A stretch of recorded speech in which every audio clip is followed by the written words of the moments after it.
मेरी कुछ सब्सक्राइबर हैं जिनके इस तरीके के कमेंट्स आते हैं कि जब भी उनका पीरियड्स का समय होता है, जो ब्लड आता है, उनको अगर वो हाथों में लेती हैं तो इस केस में वो कैसे जान पाएंगी कि जो ब्लीडिंग है वो आपके पीरियड्स की है या फिर वो ब्लीडिंग जो है वो प्रेगनेंसी की ब्लीडिंग है।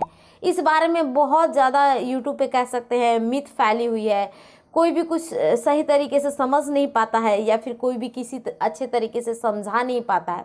इन दोनों ही डाउट को इस वीडियो में मैं क्लियर करूंगी। इस वीडियो के अंदर मैं बहुत ही अच्छे तरीके से बताने वाली हूँ कि इन दोनों में क्या फ़र्क है। बस आप अपना 2 या 3 मिनट मुझे दीजिए, आपका डाउट क्लियर हो जाएगा। जो हर महीने आपके पीरियड्स आते हैं और आप ऐसा सोचने लगती हैं कि शायद ये पीरियड्स का ब्लीडिंग था या शायद ये प्रेगनेंसी का ब्लीडिंग था। ये जो 2 तरह के मन में थॉट्स होते हैं ना, डाउट होते हैं, फिर आप अचानक से पछतावा भी करने लगती हैं कि शायद इस बार मिसकैरेज हो गया। बहुत तरह के आपके मन में थॉट्स आते हैं जब आपको पीरियड्स आता है उस ब्लड को देखकर। तो यहाँ इस वीडियो में सारे डाउट को मैं क्लियर करने वाली हूँ। कुछ सीक्रेट तरीका बताऊंगी जिससे आप ये जान लेंगे कि ये आपका पीरियड्स का ब्लड नहीं है, ये जो ब्लड है ये आपके प्रेगनेंसी का है। तो चलिए वीडियो को स्टार्ट करते हैं गाइज। मैं हूँ श्वेता और आप सबका बहुत बहुत स्वागत है सहेली क्लब में। अगर पहली बार आए हैं चैनल को जरूर सब्सक्राइब कर वीडियो को लाइक कीजिएगा। हम सबसे पहले जानते हैं कि पीरियड्स कब आते हैं, आपके रेगुलर हैं या फिर इरेगुलर हैं। दोनों ही केस को यहाँ पे कंसीडर करने की कोशिश की जाएगी। अगर आपका रेगुलर है तो 28 दिन का साइकिल होगा, 30-32 दिन का साइकिल होगा। लेकिन वहीं अगर आपका इरेगुलर है तो 35 दिन, 40 दिन, 50-55 इस तरह के डेज के आपके साइकिल होंगे।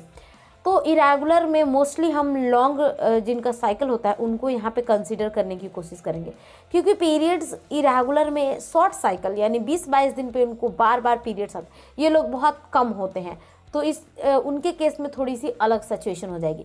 तो पहले हम एक साइड हम कंसीडर करते हैं पीरियड्स वाला ब्लड, दूसरी साइड हम कंसीडर करते हैं प्रेगनेंसी वाले ब्लड। ये दोनों कब होते हैं? ये दोनों सेम टाइम पे होते हैं, आपके साइकिल के समय होते हैं। चाहे ये आपका पीरियड का साइकिल आए, चाहे ये आपका प्रेग्नेंट होने का साइकिल आए, यानी कि 1 महीना आपका फिर से पूरा हो रहा है। इस दोनों ही केस में अगर आपको पीरियड्स आता है तो वो 4 दिन के लिए आता है। लेकिन अगर वो आपको प्रेगनेंसी की ब्लीडिंग है तो वो सिर्फ 1 दिन के लिए होगी। और पीरियड्स वाले समय में जो आपको दर्द होगा वो नाभि के निचले हिस्से में होता है।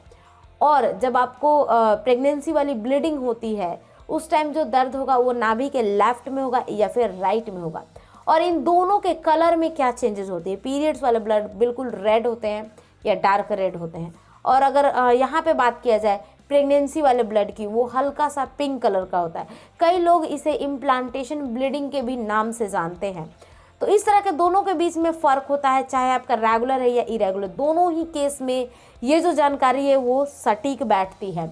पता नहीं कुछ सब्सक्राइबर हैं जिनको लगातार 3 या 4 दिन पीरियड्स आते हैं, फिर भी उन्हें लगता है कि ये जो है ये प्रेगनेंसी की ब्लीडिंग है। ऐसा हो ही नहीं सकता है, क्योंकि प्रेगनेंसी की ब्लीडिंग इतनी कम अमाउंट के अंदर आती है कि उसे सभी महिलाएं जो होती हैं वो ऑब्जर्व नहीं कर पाती हैं, वो उसे नोटिस नहीं कर पाती हैं। तो अगर आपने इनकेस पीरियड मिस हो गया, आपने अभी तक नोटिस नहीं किया है, तो इसका मतलब ये हो सकता है कि आपके जो प्रेगनेंसी का ब्लड है, जो इम्प्लांटेशन है, वो आ चुका है और आपको इसकी जानकारी नहीं है। इसके साथ ही साथ अगर बहुत सारे लक्षण अपीयर होने लगते हैं, जैसे थकान होना, मूड में चेंजेस होना, कुछ फूड आइटम अच्छा लगना, कुछ नहीं अच्छा लगना, यूरिन डार्क होना, इस तरह के भी चेंजेस होते हैं। आई थिंक गाइज इस वीडियो के अंदर मैंने आपके डाउट को क्लियर किया। अभी कुछ पूछना है, कुछ रह गया है तो मुझे नीचे कमेंट कर सकती हैं। Thanks for watching. मिलती हूँ मैं आप सबसे कल की वीडियो में। तब तक के लिए bye bye and take care.